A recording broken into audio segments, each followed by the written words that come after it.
My first smartphone was the iPhone 3G back in 2010, and ever since then I have always been and just have been completely surrounded by Apple products. I've always had an iPhone, I've always had a MacBook, and that's how the story has been going. However, around 2015 I started to experiment with Android phones, and going from there, I just had a very cheap spare Android phone I would mess around with. And from onwards to there till now, I've started to really enjoy Android and see some goods and bads about it. But till date, I have never used an Android as my primary phone. My primary phone has always been an iPhone, and it's always the same reason when someone asks me why I haven't switched is because of that ecosystem. I just use it so much, everything just works for me so well that it's been hard to pull away because there's just so many things I have to consider before doing so. However, when I decided to get the S10 and S10e, I was really adamant this time that I want to completely switch over and try Android full time, see what it's like. And I'm pretty sure I'll switch back, but at least it'll give me a chance to see what it's like. Now, I know everybody and their mother has done this. I'm switching to Android, lifetime Apple user thing. For me, it's more of a learning experience than anything else. There's definitely things I already know that are going to bother me, but I want to see if there's things that don't bother me as much, or there's things I didn't know that'll bother me. It's just going to be good to get that experience, especially since I've always used the iPhones. So right now I am using the iPhone XS Max and the Google Pixel 3. What I'm going to be doing now is I'm going to be sidelining the Google Pixel 3 for now, and I'm actually going to be removing my primary SIM card from the XS Max and putting it into my Galaxy S10. Funny story, it was supposed to be the S10e, but just today I got an email saying that my S10 was ready for pickup at Best Buy, because I pre-ordered late. So I'm going to do the S10, and then most likely I will also continue on with the S10e to give you guys a better perspective as well. And even before I've gotten my hand on this phone, I still haven't gone and picked it up. It's ready. I just got the email like 2 hours ago, and before I go pick it up, unbox and start using the phone, I wanted to make a video and just express my own thoughts so that I have kind of this video journal to go back to when I've done, when I start using the phone. And I want to say what's going to bother me and, how I'm going to be using the phone, just to explain to you guys what my process will be. And it's going to be a good way to document what's going to be going on for the next few videos. So I'm going to be looking at some notes here, guys, so excuse me if my eyes keep dipping down. So the things that I expect to have trouble with are, number one, just the entire iCloud system. So I am so heavily locked into iCloud, the contacts, the photos, the messages, everything, that it's going to be hard to break away. So my contacts and everything are on iCloud, so I'll have to find a way to move them over, probably just copy and paste all into the Google contacts thing. We'll see. Once I get the phone, I'll figure that out. Similarly, iMessage is going to be a challenge. I'm going to have to, since I do have iPhones, I will leave iMessage active, but I will try to avoid using it as much as possible. It's just not very possible because I have family. They're all around the world, and I just kind of want to stay in touch through that, and I don't want to completely get out of iMessage. Similarly, one thing that will drive me nuts, I know, is Notes. So Notes for me right now, the Apple Notes is kind of my life. Everything I need to know is saved on that. I like everything. I'm not kidding. My schedules, reminders, all that stuff I put into Notes. I don't put into the Reminders app or anywhere else. So video schedules, video ideas, notes I'm taking for a video, just anything, important information regarding usernames, accounts, stuff like that. Everything is a note. So it's going to be hard to not use Notes for a while. I will probably end up using Microsoft OneNote or maybe Evernote. I'm not sure. I'll use one of those two, try to adapt and have a note system that goes across my computer and my phones as well, but I know it's going to be difficult, and that's something I am not looking forward to, and that's actually one of the main reasons in the past why I have never made the switch, because notes are just so important to me. I also use Apple Music. I don't pay for Spotify or any other music service, so what I'm going to be doing is I will use the Apple Music app on the S10. Surprise, surprise, an Apple Music app actually does exist on the Google Play Store, and that's how I'm going to be listening to my music. I don't use YouTube and stuff because I've always been with Apple Music. My library's on there, my playlists are on there. It's just going to be the easiest way for me to go about that. So right now I do use an Apple Watch with my iPhone. I've done so for a while. I've done so for a while now, and unfortunately, I've already bought the Galaxy Watch Active, but it is back ordered. So that's estimated to be shipping on March 29th. So that's still 2 weeks away. I'm not going to hold up this challenge just so I can get that watch in. I'm going to just leave the Apple Watch on and use it for the health tracking and stuff.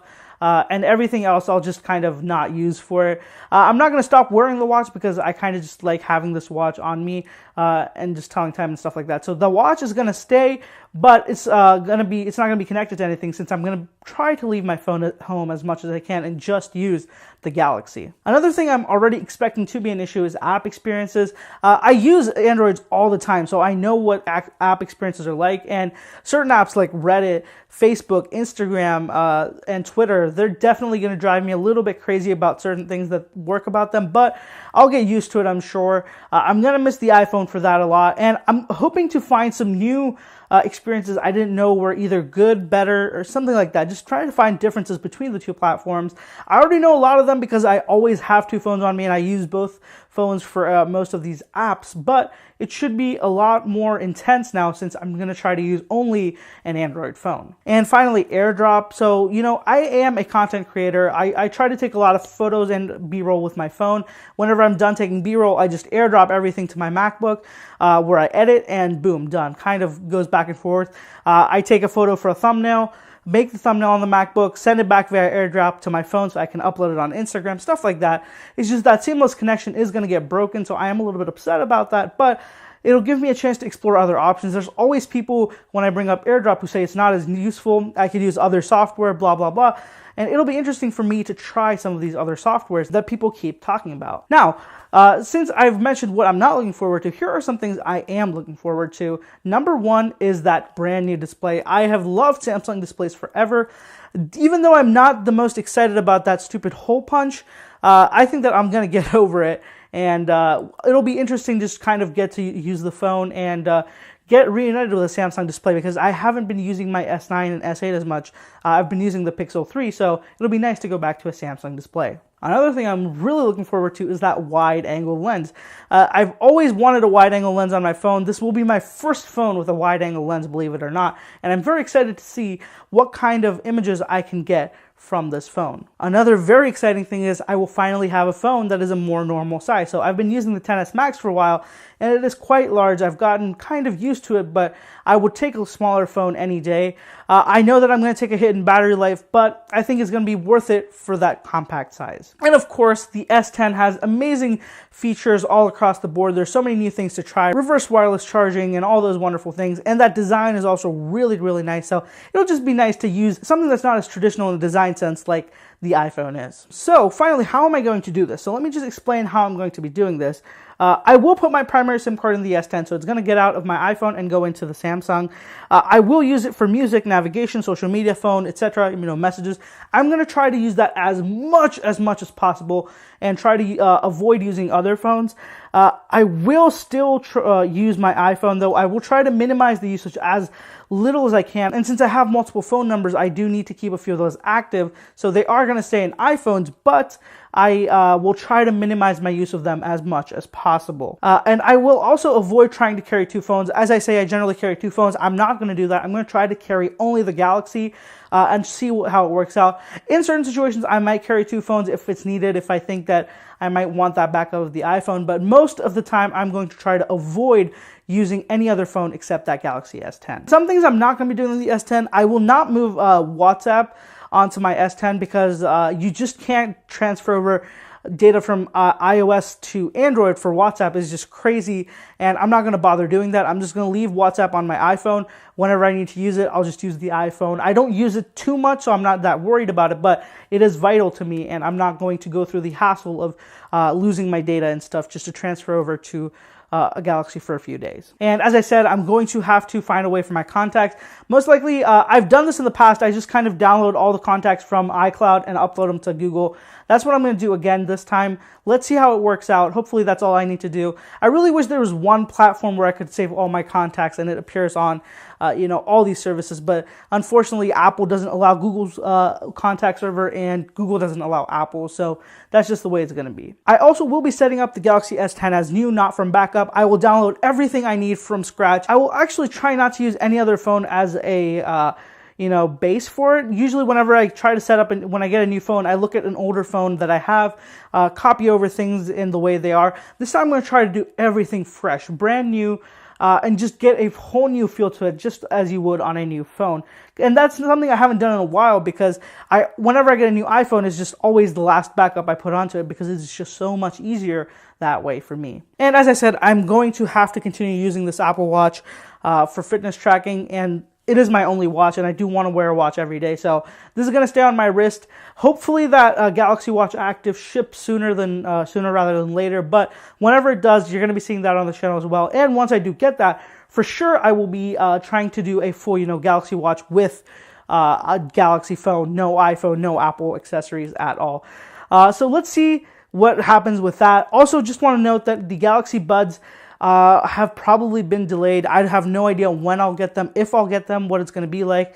So I'll try to figure that out as quickly as possible, but just don't get your hopes up to see the Galaxy Buds anytime soon. I try to, even if you try to buy them elsewhere, not get the free Samsung ones that I will, it's probably going to take, it's looking like it'll take a lot of time because they're all back ordered. They have very limited quantity, and it's just not going to make sense to expect those right now. So I'm just going to continue using the current headphones and wireless stuff I have with it, and try to see how it gets along with my mostly predominant Apple ecosystem here. So that wraps it up for this video, guys. I'm going to head out and go buy that S10 now. I have been waiting for weeks to get that phone. I was actually really upset a few days ago about having no idea when it's going to be here, and today I'm just super happy that it's here. If you have any questions about the S10, or if you want to give me any advice on how to maximize Android, if any of you have switched from iOS to Android and you have any tips on how you made the switch or what made the switch easier for you, let me know down in the comments below. Thank you so much for watching, guys. I'll catch you in the next one.